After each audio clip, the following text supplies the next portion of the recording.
Hey guys, this video is a walkthrough on how to completely set up your ATI SunPower T5 light.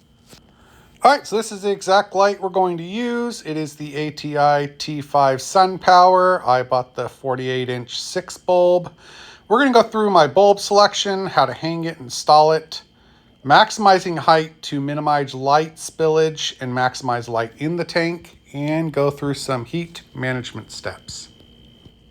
All right, so looking at bulb selection, these first couple here are right off the ATI site. They recommend for a 12 to 16K look, which is bluish white with a notable blue and red undertone. Here's the recommendation for a 12 to a 16K, which is cool white with a noticeable blue and red undertone. And here is a 10 to 14K, which is crisp white with just a hint of blue. They also note that you can put in a True Actinic bulb in place of a purple plus to enhance fluorescence. Here's what I chose: 2 True Actinic, 2 times blue plus, and 2 times coral plus. I put them in this specific sequence. So I have True Actinic closest to me, then I have a blue plus on channel 1, a coral plus, a blue plus, a True Actinic on channel 1, and a coral plus farthest away from me. That way I disperse the light. So on the True Actinic, this is what that spectrum is. And that spectrum is a violet blue light that is designed to maximize fluorescence, and it peaks at 421 nm. This here is the ATI Blue Plus. This is the other bulb I chose. It combines a blue bulb of 460 and a actinic bulb of 420, producing an intense blue light that encourages bluing in SPS corals. It also encourages fluorescence, and it has a very high PAR rating. The next is the Coral Plus. This is the spectrum for the Coral Plus. It is a 50% blue plus 40% Aquablue Special, and 10% blue plus. It produces a cool, crisp white at about 15,000 K. All right, so let's look at how to install this thing. I'm doing hanging from the ceiling. I just want to add a note here. Make sure you set the voltage to the required voltage for your fans. It will be in the manual paperwork that comes with your light. Mine was a 9 volts, so I set it to 9 volts. All right, the first thing you're going to do is measure to the center and edge of your tank from both sides, both the width and length of your tank. That way you can have the measurements knowing where to mark from the ceiling. So you're going to want the edge of your tank on both sides and the center of your tank. Then you're going to take those marks, you're going to transfer them up to the ceiling, just like I did there. Make sure you cover the tank and drill the holes in the ceiling. So then we're going to unpack our hardware here. So this is the hardware pack. It's got some screws, some anchors, and the needed hardware to attach the wire. This is how it goes together. The screw goes through the thread end, the female thread end, through the washer, and through the lug on the back end.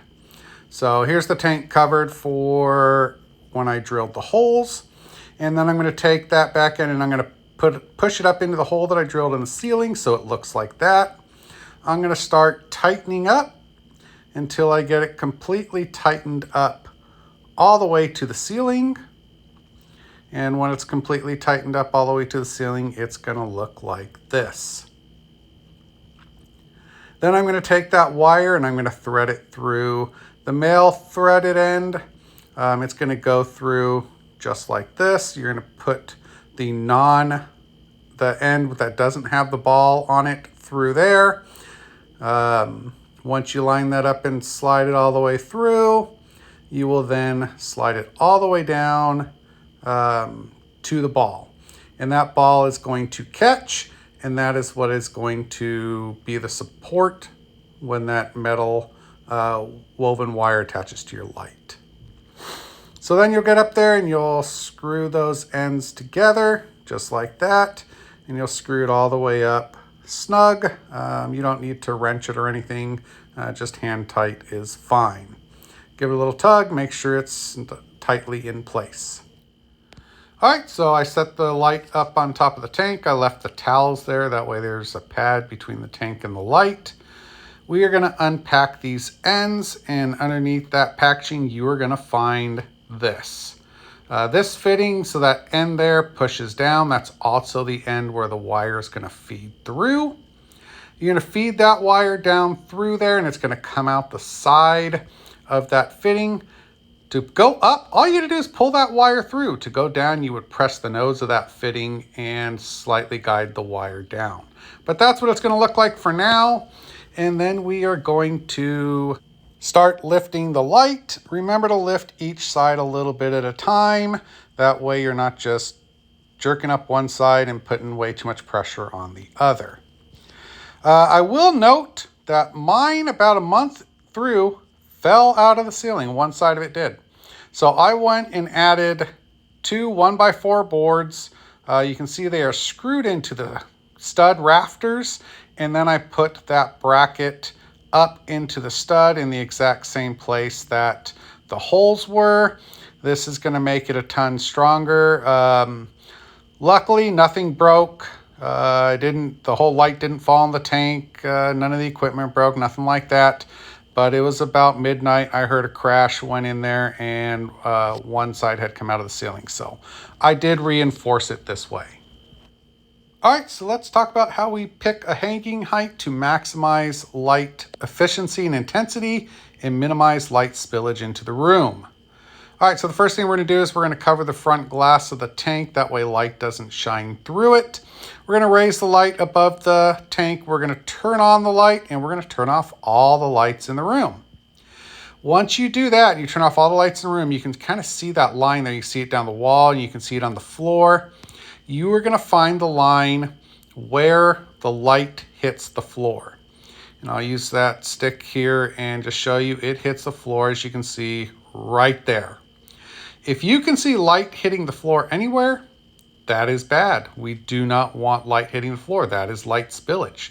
That is light that we are missing. So we are going to start adjusting the light down to get rid of that light spillage.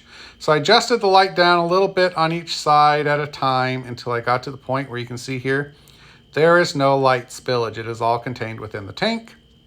Then we will level the tank, curl up the ends, and we are done. We are all set. Where this ended was 6.5 inches, which makes sense because the recommended height on ATI is 6 to 8 inches. So 6.5 to have the ideal set height is about right. Now my height setting, I went ahead and after all that work showing you how to do that, I changed mine to 9 inches. I just didn't like the look. I was willing to give up some light spillage to have the look and have the accessibility to be able to reach into my tank, reach to the back of the tank without bumping that light every time I reached in. All right, so let's talk about heat management here. Just to be clear, you do not have to do anything to manage heat with this light. This light comes with fans built into it. ATI's a solid brand. They've done all the work. They are managing the heat for you. You do not have to do anything. I chose to do this. It was a personal decision. Just because I noticed that side there with all the electronics gets considerably more hot than the other side, which makes complete sense since that side has the side with all the electronics has the airflow after it's passed all the bulbs and the reflectors. So the air has had time to heat up before it gets there. So if we're looking at airflow, it goes in right there on that side through that crack. It runs down the light through the bulbs, through the reflectors, all the way down the light to the other side. And when it gets to the other side, it goes up into the top through those holes there at the end of the bulb. It goes up into the top of the fixture through those holes and then out the fans. So the fans are pulling it through that top there, through those holes, all through the bulbs and reflectors, out those fans, and the fans are circulating all the way through. So you are getting airflow all the way through this light. You do not have to do anything to manage it. However, I chose to. I added that clip-on workout fan there. It's just a small fan. It blows up on that side.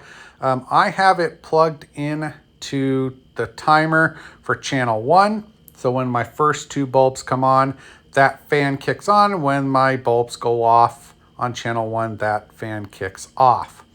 I have noticed since doing that, even at the end of the full day of running, both channel 1 and channel 2, I can put my hand on the top of the light over there by the electronic side, and it is cool to the touch.